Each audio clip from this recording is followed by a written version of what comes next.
Got a vision, got it to 10. You know the rules. You definitely know the fuck how we fucking motherfucking play, yo. Yo. Complex. It came out with an interesting list. Interesting list. Hip hop rappers of all time. From 1979 to 2001. So basically, like, let's say hypothetically, 1994. Let's just pick the year, right? Snoop was the man that year, you know what I'm saying? So they basically talking about who had the game each year. And the list is interesting. A lot of it, I agreed with it. A lot of it, some of it I disagree. But a lot of it I did disagree. And I like to big up Complex. I think they did a great job. Right? So we're going to go over the Complex list. And the ones I agree with, I'm going to let it be known. And the ones I don't agree with, also, I'm also let it be known. But like I said, they did a good job. So a lot of it, I agree with the list. But what's going to be different about the list is, right, they started from 1979. And rightfully, respectfully, if we dealing with a hip hop list, that was the right year to start from. But hip hop as a whole started in 1973 in August, right? So we can't leave that out.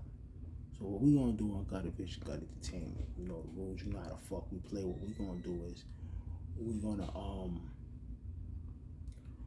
start from 1973, and then we're gonna catch up to the 1979 starting list from the Complex, and we're gonna take it down.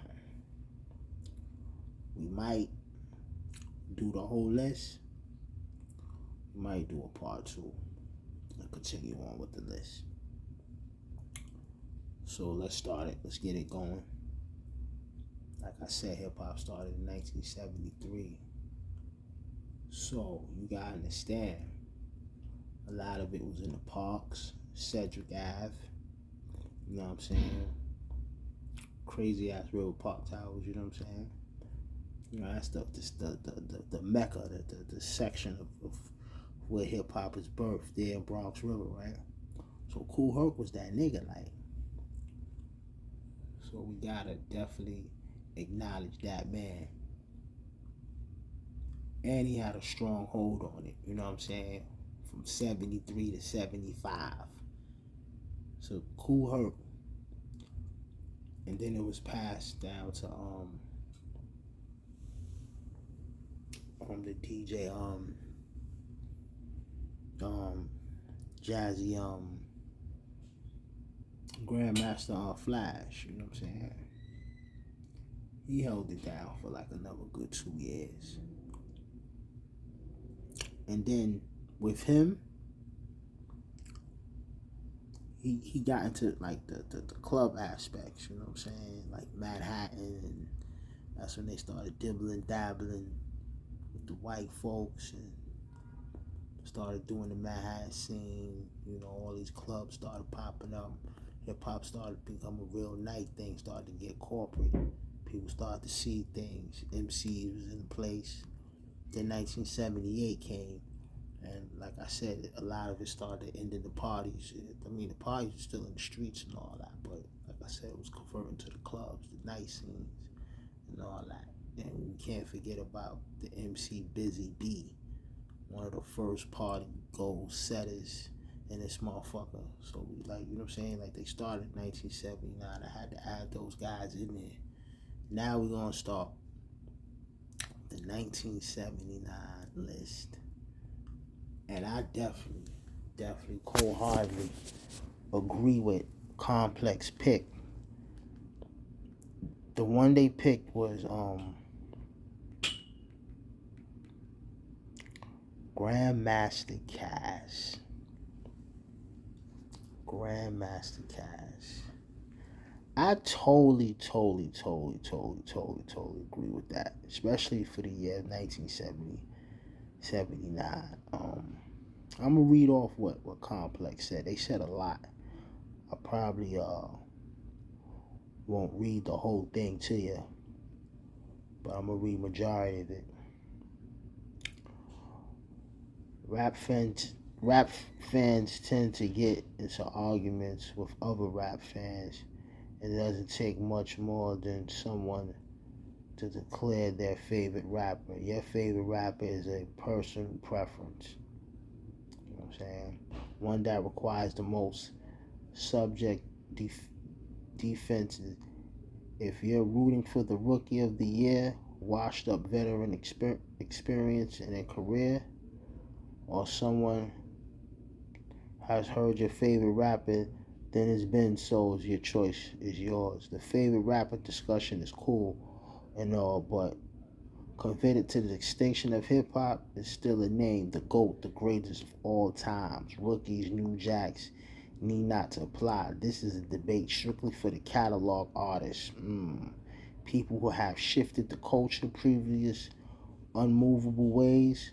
Artists who such as artists who music has resonate and overextend period of time. The rap imagery of Hall of Fame existed only with the abstract conversation that we both having. Yo, this shit is dope, man. I really like Amaya Complex for putting this out.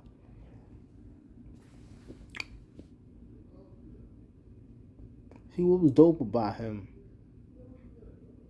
after, like I said, and it says right here, after experience DJ Kool Herc in the early parties, you remember I was telling you, 1973, 75, you know what I'm saying? Grandmaster Caz, she became a standout member, the Cold Crush, you know what I'm saying? Like, if you dealing with, like, MCing and, like, flows and rapping, like, he was, like, really, like, the first. And he had a crew that he fucked with. The Cold Crush brothers, like, they was in the movie Wild Style, you know what I'm saying? Like, a lot of you motherfuckers don't know about Wild Style. I gotta get y'all hip-hop historian up and peep that movie Wild Style, you know what I'm saying? Dope shit. Nas used Wild Style introduction for his hip-hop classic album Illmatic. You know that shit when you hear the subway shit and that beat, that beat in the background, that's from the Wild Style movie, you know what I'm saying? So, that movie resonated, I want to say, like, 81 or some shit like that, 82 maybe 81, some shit like that. I'm about to look that up, but, yeah, Wild Style, I need to watch that. If you haven't seen that, check that out, because what's dope about Wild Style is you're getting the beginning essence of hip hop. Everybody in that year that mattered is in that movie. Now, mind you, when I said we talking early, like 81, probably 82, when that movie came out, maybe 83. It's one of them years, real early. You know what I'm saying? Grandmaster Caz, he was part of the Cold Crush. It was a crew of them. It was a Spanish brother in there. And them dudes was just nice with it, man. And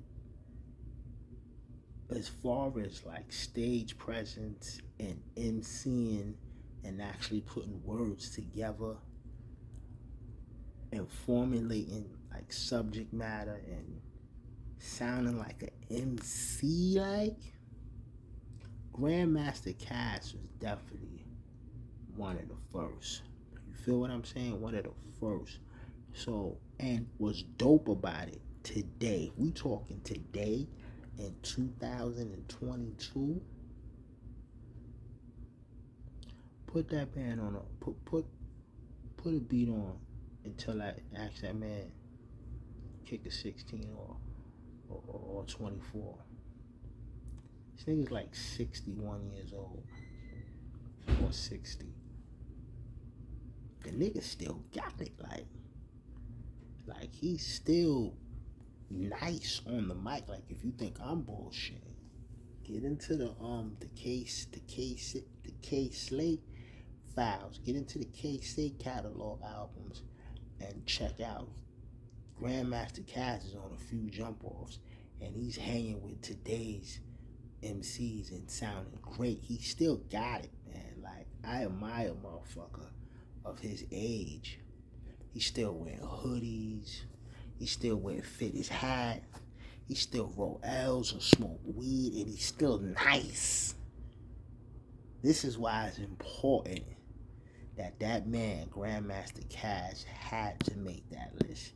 And I respect him for putting him in 1979 list. Basically, he was running shit in 1979. And absolutely, I agree with it.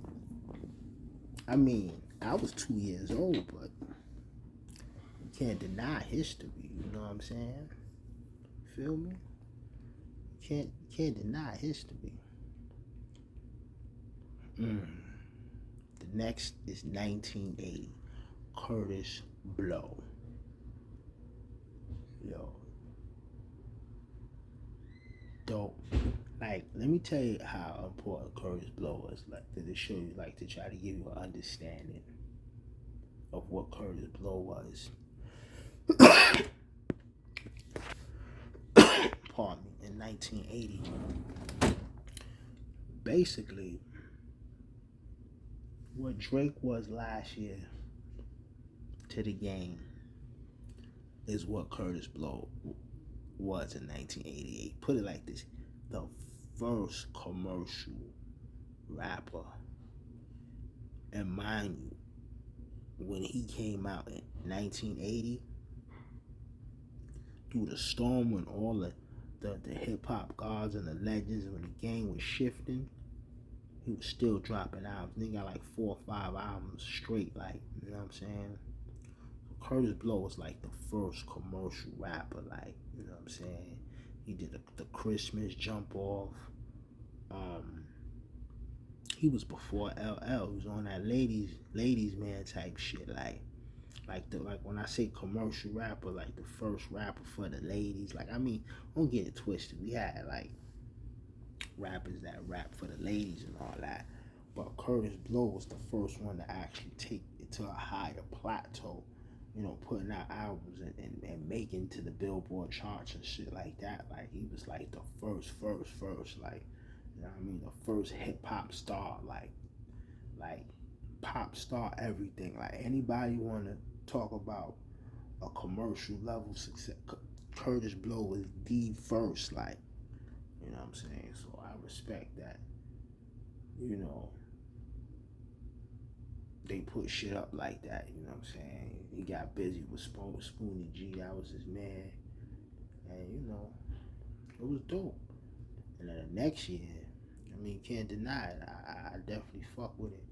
1981, they gave it to Kool Moe Dee. Yeah, that's dope. Kool Moe Dee, man. Let me tell you what bugged me the fuck out about Kool Moe Dee, right?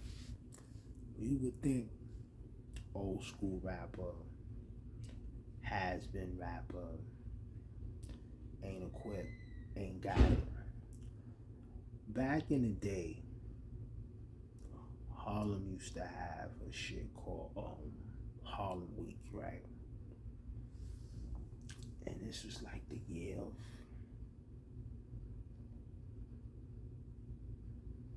2005 summer. I'm living in Harlem at the time. Like I said, Harlem Week is something that lasts for a few weeks, actually, right? And Kool Moe Dee was actually performing and rapping. Now, You gotta understand, like I said, this is 2005.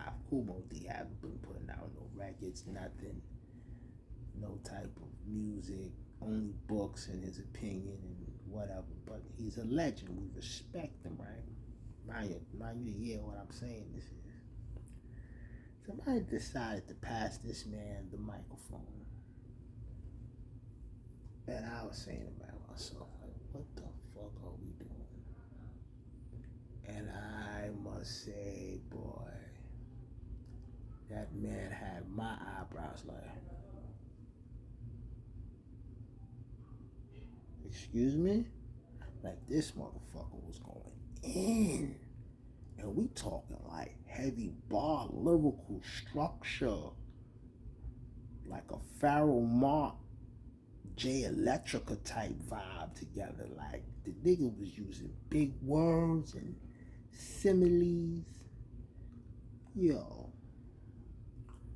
The crowd was like this.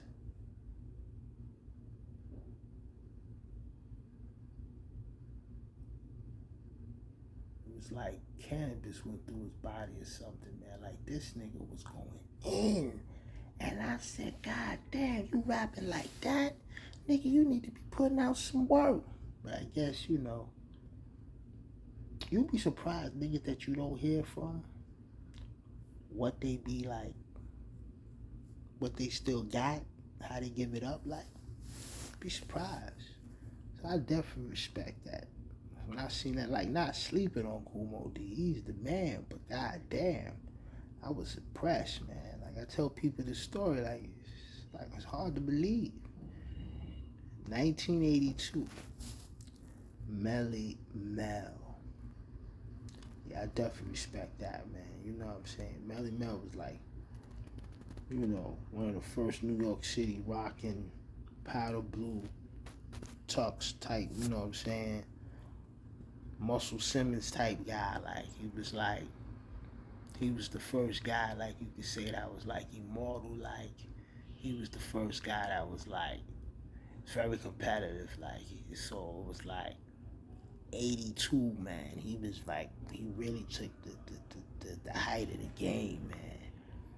He had like about 4 different groundbreaking songs. The Message, you know what I mean?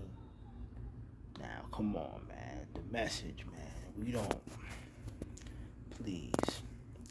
That record, it circulates through so many decades. Like, that shit that man is talking about,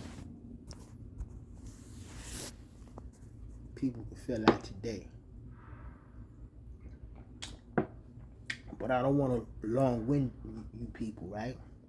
I don't want to lose you. So what we're going to do is we're going to continue this list. Look like we're going to have part 4s or 5s of this motherfucker, because it's a long list. But we're going to enjoy the list and break it down extensively. See, we got to 1982. We get back on. We're going to start from 83 and build on the brothers and people that made the list. Take a break. Come back and break this shit down, man. It's very interesting, man. Gutter Vision, Gutter Entertainment. You know the rules. You know how the fuck we play. Fuck with me.